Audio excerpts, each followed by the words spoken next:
Salve, salve família, nono ano Piaget Coque. Vamos a mais uma aula de Química. O assunto da vez é análise imediata.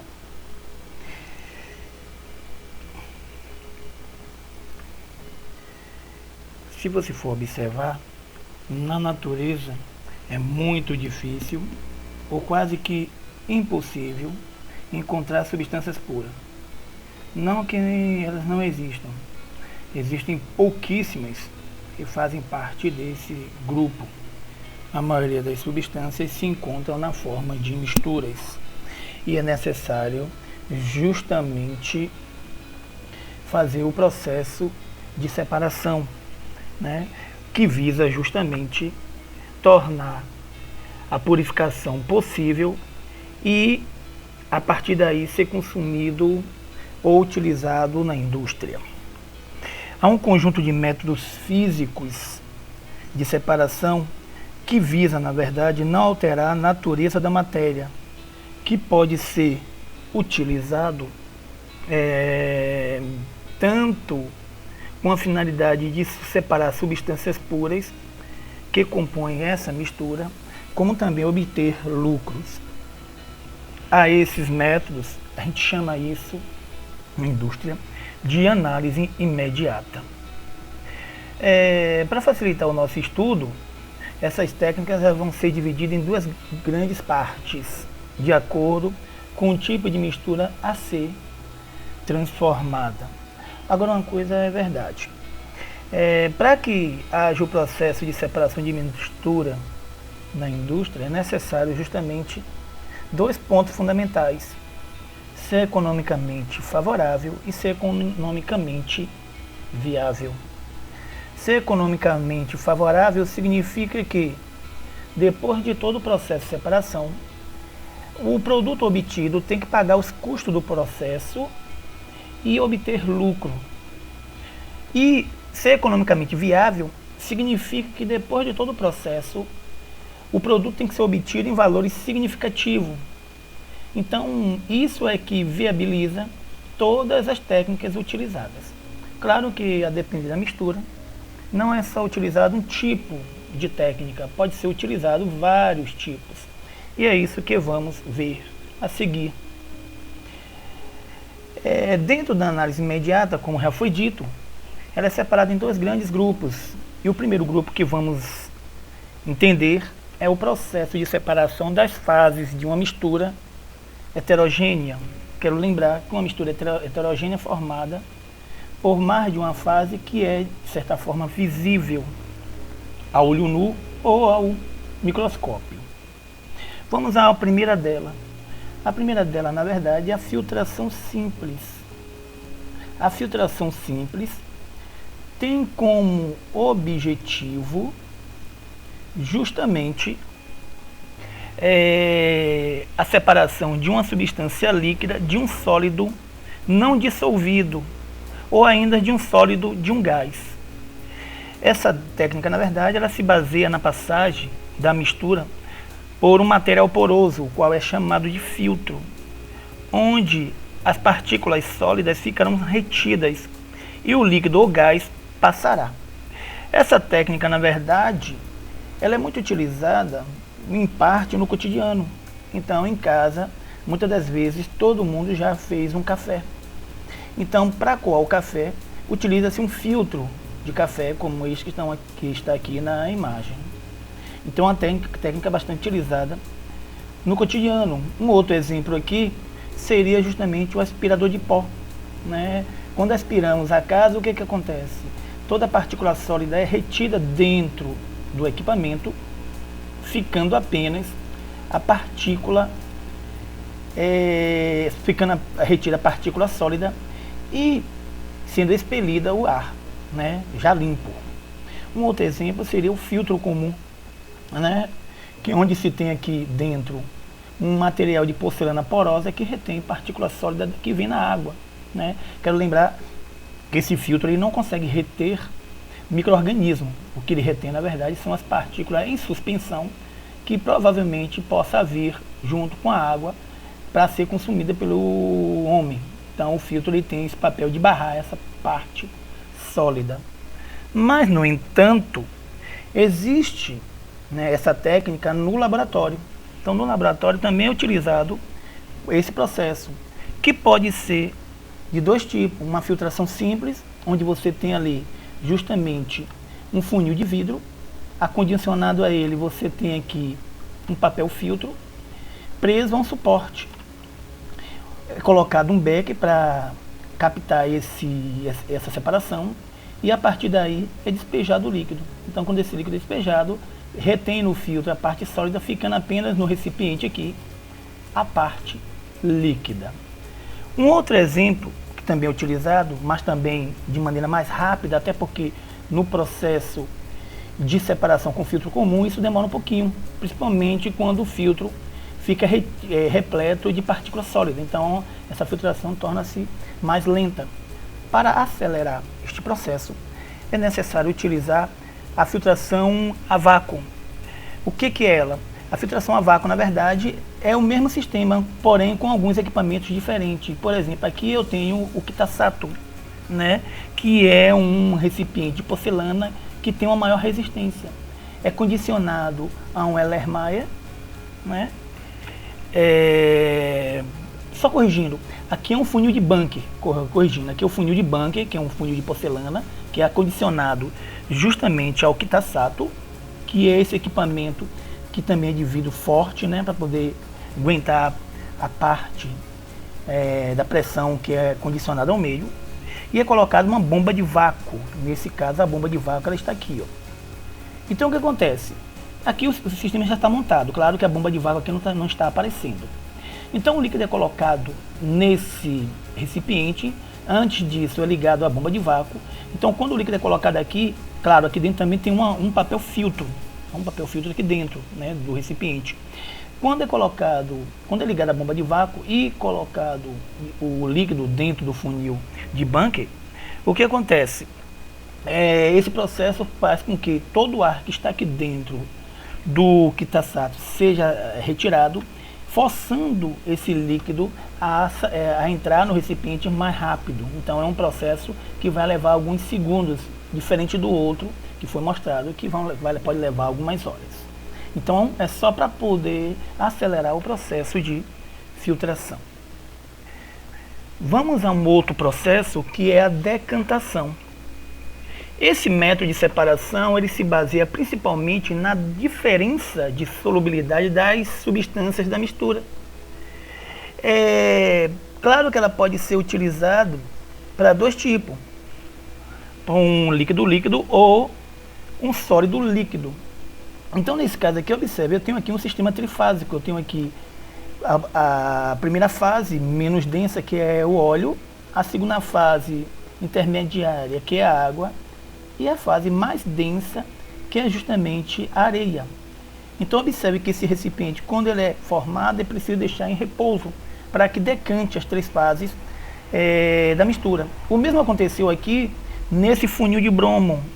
Então, o funil de bromo aqui, ele está justamente separando dois líquidos immiscíveis de densidade diferente. Então a decantação ela consiste nisso. Claro que nesse caso aqui da decantação, no funil de bromo, depois de decantado, existe essa válvula aqui, onde é aberta, e aí escoa-se parte do líquido que tem maior densidade, que está abaixo. Posteriormente ela é fechada para ser recolhida a parte de menor densidade. Já nesse caso aqui é preciso fazer um outro processo, porque aqui não há possibilidade de fazer a separação. No funil de bromo sim, mas aqui não. Então nesse caso aqui é necessário justamente usar uma outra técnica, que a gente vai observar aqui, que é a seguinte, que é a sifonação. A sifonação, aquele sistema, voltando aqui, nesse sistema aqui, eu posso pegar ele e colocar aqui um sifão, que nada mais é do que um tubo plástico, onde é colocado por uma diferença de gravidade. Então observe que aqui em cima eu tenho água com um material sólido, provavelmente aqui seria areia, barro, né, algo desse tipo. Então, depois que o líquido é decantado, coloca-se essa mangueira e pela ação da gravidade, o líquido todo que está aqui em cima ele é escoado para esse outro recipiente, como pode ser visto aqui. Então a sifonação ela é uma técnica intermediária para ser usado lá na decantação do primeiro sistema. Aqui é o mesmo sistema, porém aqui já é uma sifonação a vácuo, né? Essa parte aqui está condicionado justamente ao motor de pressão, né? A bomba de vácuo. E aqui eu tenho dois Kitasato que estão unidos. Então observe, aqui eu tenho o meu líquido que está decantado, eu ligo o sistema faz com que essa primeira fase aqui, ela seja escoada. Essa primeira fase aqui, ela seja escoada para dentro do Kitasato. Claro que esse outro balão aqui, ou esse outro recipiente, é justamente para tirar o ar. Então, quando o ar é retirado do primeiro balão que vai para o segundo, então esse líquido aqui que está nesse recipiente, ele é condicionado aqui dentro. Depois disso o sistema para e aí é retirado outro, né? Se for sólido não precisa utilizar o sistema, ok? Vamos para o próximo. Separação magnética ou imantação. A separação magnética ou imantação, ela é utilizada justamente para separar uma mistura que um dos seus componentes é atraído pelo ímã. Ou seja, um dos seus componentes é justamente um material ferromagnético. Ou ele é o ferro, ou ele é um material que tem a característica do ferro, por isso o ferro magnético. Ele, por exemplo, pode ser utilizado para separar uma mistura de enxofre com limalha de ferro. O enxofre não é um material ferromagnético. Então, quando é colocado o ímã só vai pegar o material ferromagnético, no caso é o ferro, a limalha de ferro, e aí acaba separando esse processo. Um outro modo de utilizar isso é numa escória. Observe que aqui é uma indústria onde tem aqui uma escória de metais. É muito comum as indústrias metalúrgicas obter esses metais pela reciclagem. Só que esses metais eles vão misturados com uma série de outros elementos. No caso, se uma siderúrgica for para a obtenção do ferro, essa escória vem com outros materiais. Então, por exemplo, alumínio. Então, o que acontece? O cobre, por exemplo, também que pode vir junto. Então, esse eletroímã, ele vai atrair os materiais ferromagnéticos, separando dessa escória o alumínio e o cobre, para não ir para o processo, o que poderia inviabilizar a obtenção do lingote de ferro, né, que teria sua composição alterada. Então também é utilizado para esse fim. Vamos ao próximo, centrifugação. A centrifugação é uma técnica muito utilizada principalmente nas análises clínicas. Se você olhar do ponto de vista, quando você obtém o sangue, né, em um laboratório, esse sangue é condicionado nesse estudo de ensaio, só que ele vai de forma homogênea. Só que quando é levado lá para o laboratório de análise clínica, é necessário separar essas duas fases, a fase líquida, chamada de soro, e a fase sólida, que são os particulados. Lembrar que essa fase sólida é formada por hemácias, glóbulos vermelhos, leucócitos, o que são os glóbulos brancos e outros componentes. E a fase líquida é formada pelo soro, que são as plaquetas, alguns anticorpos. No caso da Covid, que essa técnica está sendo utilizada para a separação do sangue das pessoas que têm os anticorpos, aí o equipamento vai fazer isso, ele vai separar apenas essa fase aqui, que é onde estão os anticorpos, que combate o vírus da Covid. Mas para que isso ocorra, é necessário usar um equipamento que faça esse processo. O mais comum é a centrífuga, que nada mais é do que esse cilindro aqui, onde são acondicionados os tubos de ensaio. Esse tubo de ensaio, ele acaba girando rapidamente, e o material mais denso ele ficará depositado no fundo, através do processo da gravidade. Então esse sangue, na verdade, em poucos minutos ele acaba separando, como está sendo visto aqui, né? Aqui já está separado. Então essa técnica é muito utilizada. Tem uma outra aplicação dela, aqui não tem uma imagem, que é justamente nas indústrias de cerâmica, em especial porcelana. Então, para se fazer a porcelana, a argila ela tem que ser umedecida. Só que é preciso tirar o excesso da água. E o excesso da água é feito por um processo também de centrifugação. E tem um bem comum nosso, que é justamente quem tem as máquinas de lavar, né? Ou as secadoras. O tambor, na verdade, ele gira rapidamente, forçando a água a sair pelos poros desse equipamento, pelo processo de gravidade. Então também é uma outra técnica bastante utilizada aí para esse fim. Vamos ao próximo. Catação.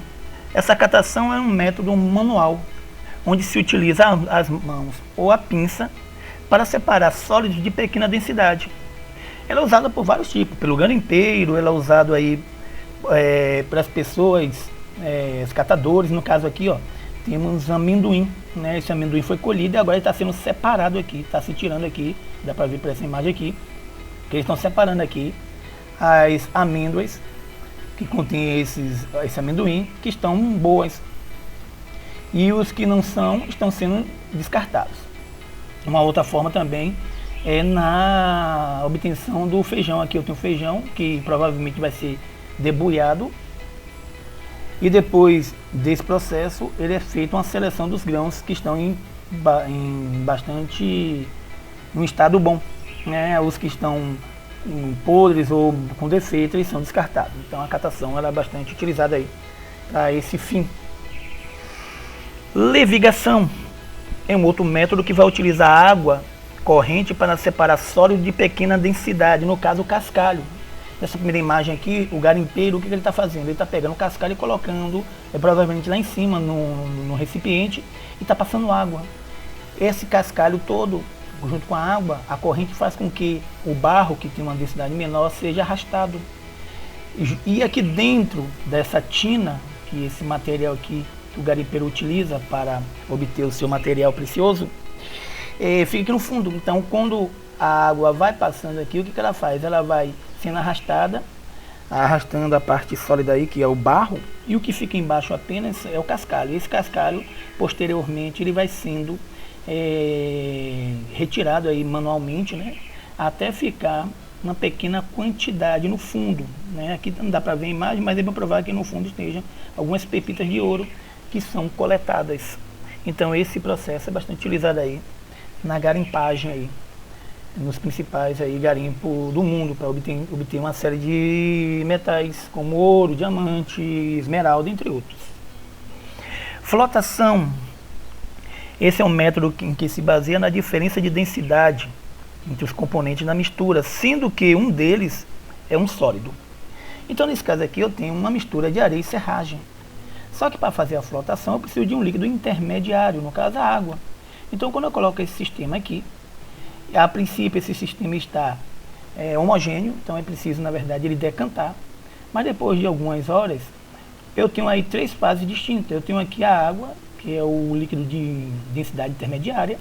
Eu tenho aqui a serragem, que é o sólido de menor densidade. E eu tenho aqui a areia, que é o sólido de maior densidade.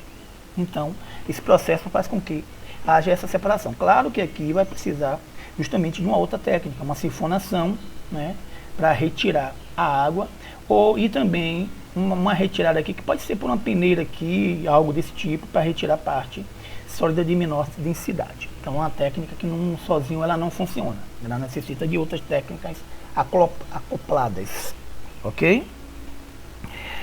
Vamos para a próxima, peneiração, que na indústria é chamada, e no laboratório é chamada de tamização.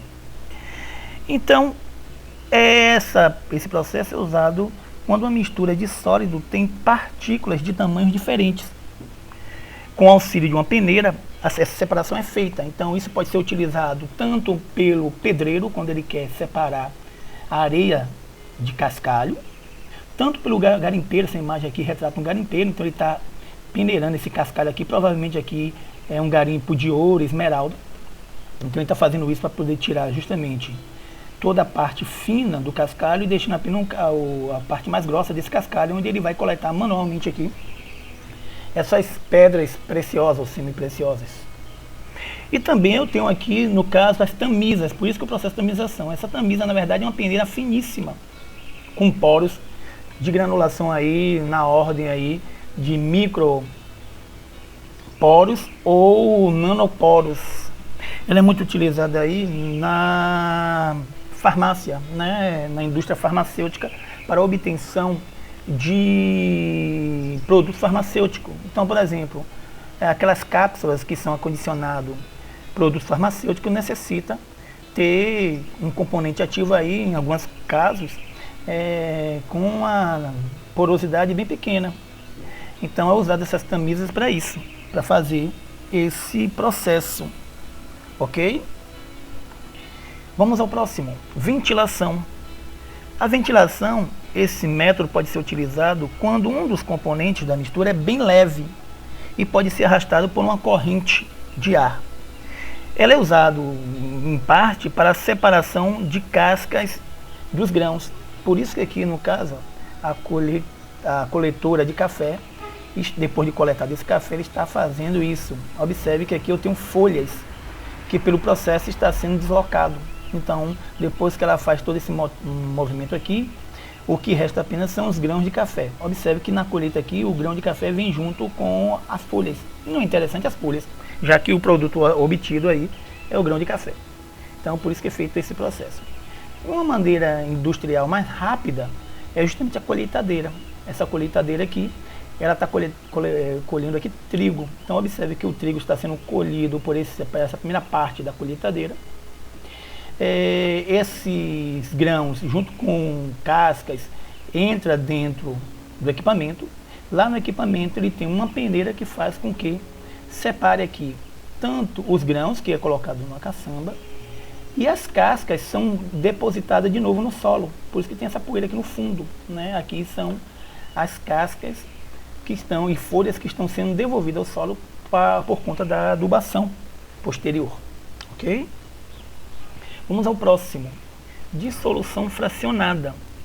Essa dissolução fracionada, ela consiste na separação de dois sólidos que tenham propriedade de solubilidade bastante diferente. Por exemplo, esse sistema aqui eu contenho areia e sal, cozinha, ou outro sal aí que seja solúvel. Então, nesse caso aqui, o que eu faço? Coloco aqui também um líquido de densidade intermediária, mas que dissolva um dos componentes. No caso aqui, a água é solúvel ao sal, mas não à areia. Então, nesse caso aqui, depois que é feito o processo, o que acontece? A água e o sal ficam na fase líquida e a areia fica na parte sólida e depositada no fundo, depois da decantação. Claro que nesse caso aqui, essa técnica não é a única. Aqui eu posso fazer uma filtração, né, ou uma sifonação. Só que o produto principal disso aqui, um deles, é justamente água com sal, que posteriormente pode ser obtida através de uma evaporação, né, ou através de um aquecimento, evaporando aí o líquido, no caso a água, ok? Ou outro solvente que tenha essa função. Fusão fracionada. Ela é empregada para separar sólidos que tenham temperatura de fusão diferente. A mistura ela é submetida a um processo de aquecimento lento, em que um dos componentes vai fundir primeiro que o outro. Isso é uma técnica muito utilizada para a separação de misturas metálicas. Então, nesse caso aqui, ó, eu tenho uma mistura metálica que foi colocada numa caldeira e posteriormente aqui, pela fusão fracionada, está se separando primeiro o componente, que são esses lingotes que estão sendo colocados nessas formas. Então, essa técnica é bastante usada para isso, né, nas separações de ligas metálicas. Claro que essa temperatura de fusão tem que ser controlada para que separe cada componente, ok? Cristalização fracionada. Ela é utilizada para separar uma mistura composta por uma solução de um solvente líquido e por mais de um sólido. No caso dessa cristalização, olha o que acontece. Eu tenho aqui, na verdade, um sólido, né? Eu tenho um sólido, por exemplo, eu estou triturando esse sólido aqui. No caso aqui é o sulfato de cobre, né? O cristal vem aqui nessa forma, então ele é triturado. Mas eu sei que nesse sulfato de cobre, esse cristal, ele pode vir uma série de impurezas, principalmente areia, sílica, entre outros. Só que para fazer essa separação, o que acontece? Eu vou dissolver esse sólido aqui numa parte de água, um solvente comum. Essa dissolução é a quente, na sua maioria das vezes. E depois disso é feita uma filtração. Dessa filtração vai reter as primeiras partes aí, sólidas, insolúveis do sistema. O que resta aqui, ele é colocado para descansar. É nesse descanso aqui que ocorre essa cristalização, que é essa evaporação do solvente, formando aqui o sólido puro, né, que no caso aqui é o sulfato de cobre aqui com grau de pureza. Então essa técnica é muito utilizada para isso, ok? Uma das utilizações dela é a obtenção de sais da água do mar. Agora, quero lembrar que a água do mar é um sistema homogêneo, né? Apesar que está sendo usado como técnica de separação heterogênea, mas é porque depois do processo ocorrendo, o que está se separando aí são sais. Mas muito cuidado aí, porque o sistema antes a ser utilizado é um sistema homogêneo, ok? Esse também é, né? Isso aqui, depois que eu estou aqui nessa fase, trata-se desse sistema homogêneo. Mas o objetivo aqui é, durante o processo, formar uma mistura heterogênea, ok? Vamos para a segunda parte. É a evaporação, né? Que eu estava falando. Então, observa aí. Essa evaporação, que lá está como aqui, ó, no livro de vocês, estão como obtenção de sais da água do mar. Então, aqui, a água do mar, a princípio, é um sistema homogêneo, mas quando é colocado aqui em pequenas banheiras, né, rasas, começa a formar esses sais. Só que aqui, a formação de sais se dá de maneira gradativa. Claro que a água do mar tem uma série de sais. O primeiro a ser obtido é o sal de cozinha, ou cloreto de sódio, mas aí eu posso tirar outros cloretos, cloreto de cálcio, cloreto de iodeto de potássio, entre outros sais aí que compõem aí a água do mar, ok? Aqui isso é muito usado nas salinas, então aqui observa as salinas aqui, né, os tanques onde estão sendo evaporada essa água, e aqui já é o sal retirado, ok? Vamos a outra fase. A outra parte do processo é o processo de separação das fases de uma mistura homogênea. Dentro desses processos, eu tenho uma destilação simples.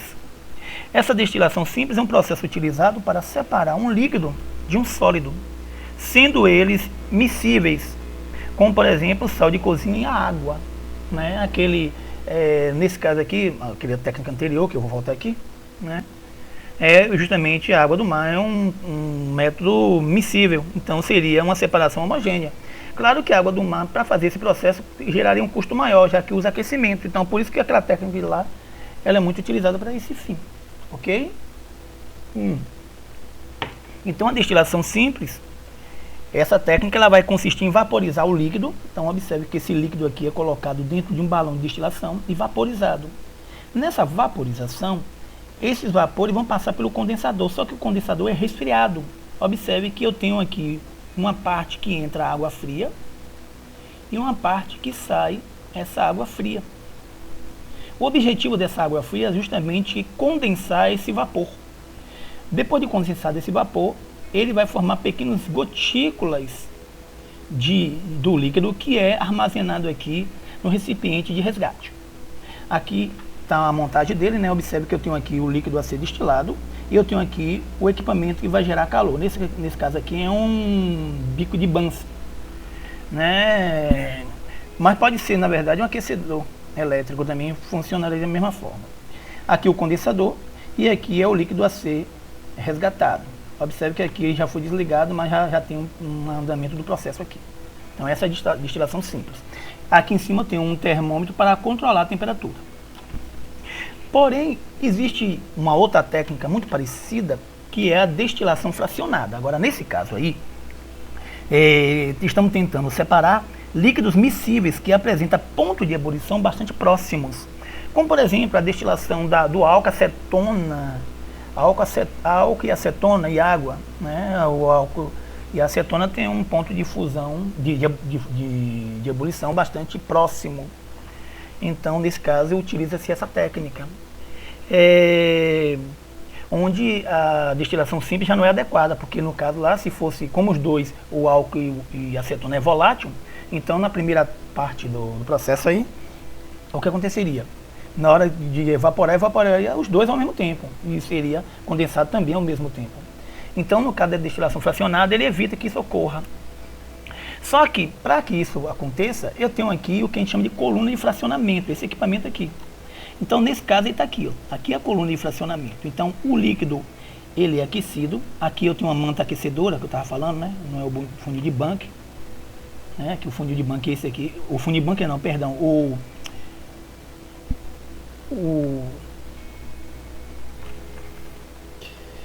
bico de Bunsen, né, funil não, bico de Bunsen, o bico de Bunsen é esse aqui, que gera calor, mas aqui é a manta aquecedora, que é uma outra forma de utilizar. A questão é que o bico de Bunsen ele gera calor, então no caso aqui de um líquido volátil já não serviria, porque podia inflamar todo o processo. Então o que acontece? O líquido é colocado aqui dentro, quando ocorre a ebulição desse líquido, todos os vapores sobem até a coluna de fracionamento, só que o que tem um ponto de ebulição mais baixo, mais alto, perdão, acaba retornando. Ele acaba retornando ao processo. Então, o líquido que vai sair daqui é o que tem menor ponto de ebulição. Então, o que tem maior ponto de ebulição, ao passar pelas essas bolas, que geralmente aqui tem bolas, né, esferas de vidro, alguns não tem, né, aqui na verdade são estrangulamentos, né, como posso mostrar aqui, alguns estrangulamentos aqui no equipamento. Então, os vapores que tem ponto de ebulição alto, ele acaba entrando nesse circuito, mas acaba condensando e retornando para o balão de destilação. O que tem menor densidade, ele acaba indo, né, para a próxima etapa, que é justamente o condensador. E nesse condensador ele acaba, na verdade, sendo destilado. Lembrar que nesse caso aqui tem um termômetro para controlar essa temperatura, para saber o que está sendo destilado. Por isso que o controle de temperatura é rigoroso nesse sentido, ok? E com isso eu acabo separando aí os dois líquidos. Essa destilação fracionada ela é muito usada na indústria, como por exemplo na indústria petrolífera. O que acontece? Na indústria petrolífera eu tenho ali o petróleo que ele cru passa por uma fornalha, e dentro dessa fornalha ele acaba sendo destilado na coluna de destilação, que são essas torres. Então observe que essas torres aqui, eu tenho aqui algumas prateleiras, né? Essas prateleiras na verdade são as colunas que separam cada líquido da fração do petróleo. Então observe que dentro dessas bandejas, né? Essas prateleiras, no caso as bandejas, vai ser separado cada fração do petróleo. Então nesse caso aqui o que acontece? E claro que isso vai levar em consideração a densidade. Então as frações mais densas serão obtidas pela parte de baixo do sistema e as frações menos densas pela parte de cima. Geralmente a parte de cima são gases. Então aqui a princípio, lá em cima, eu estou marcando aqui, são gases. Alguns gases deles são coletados, outros são queimados. Por isso que aquelas torres ficam lá onde existe área petroquímica queimando eternamente. Porque às vezes as frações de gás são tão pouquinhas que não requer obter, né? Acaba sendo descartada pela queima. Após isso eu tenho aí nas segundas colunas produtos químicos que são os solventes, depois aí os combustíveis para veículo, querosene, óleo diesel, aqui já são as frações mais densas. Combustível para calefação, os lubrificantes, e embaixo o asfalto, que seria a parte sólida, né, do sistema, ok? Então utilizada aí na indústria petroquímica. Uma outra técnica utilizada muito similar é a liquefação fracionada. Só que essa liquefação ela vai se basear no reabaixamento lento da temperatura de uma mistura gasosa, para que haja a liquefação dos componentes, um de cada vez. Então nesse caso aqui, a indústria vai utilizar o ar atmosférico, claro, que esse ar atmosférico vai vir numa temperatura de menos 200 graus Celsius, né? Ele vai ser aquecido, mas não tanto assim, por isso que esse aquecimento é uma temperatura baixa. Vai passar por essa coluna, e a partir daí, em cima do seu ponto de ebulição, sua temperatura de ebulição, eles são coletados. Observe que nesse caso aqui do ar líquido, o primeiro, só fazendo uma correção aqui, o ar líquido na verdade, ele vai ter um abaixamento de pressão, que faz com que essa temperatura caia. Só uma esclarecência aí, ele tem que ser liquefeito. E a partir daí, quando ele entra na coluna, o que acontece? O que tiver temperatura de ebulição bastante pequeno é o primeiro a ser coletado. Observe aqui, ó, 183. Esse aqui tem a temperatura de ebulição maior, né, em relação a 186 e 196. Claro que aqui também está sendo levado em consideração a densidade. Então, o que tiver menor temperatura de ebulição acaba sendo resgatado lá em cima, no caso do gás nitrogênio. O gás argônio é o intermediário, nesse caso aqui o gás oxigênio, ou oxigênio líquido, ele é o último. Então é muito parecido ali com aquela coluna de fracionamento da destilação de petróleo. A diferença é que esse é para gás. Então observe que aqui eu tenho umas prateleiras aqui, dá para ver, essas colunas aqui são as prateleiras onde tem as bandejas onde há essa separação. E aqui saem os tubos, né? Cada tubo desse aqui está sendo coletado um gás em específico, né? Ok? Aqui dá para ver também. Então é isso, turma. Agora com vocês eu vou deixar uma atividade para que vocês possam executar. E aí vocês vão fazer isso de maneira cautelosa. É interessante que, se não houve alguma dúvida, retorne ao livro e dê uma acompanhada. Eu creio que o vídeo foi satisfatório aí para que vocês tenham uma noção desse processo de separação. Ok? Agora é com vocês, bons estudos e até a nossa próxima aula.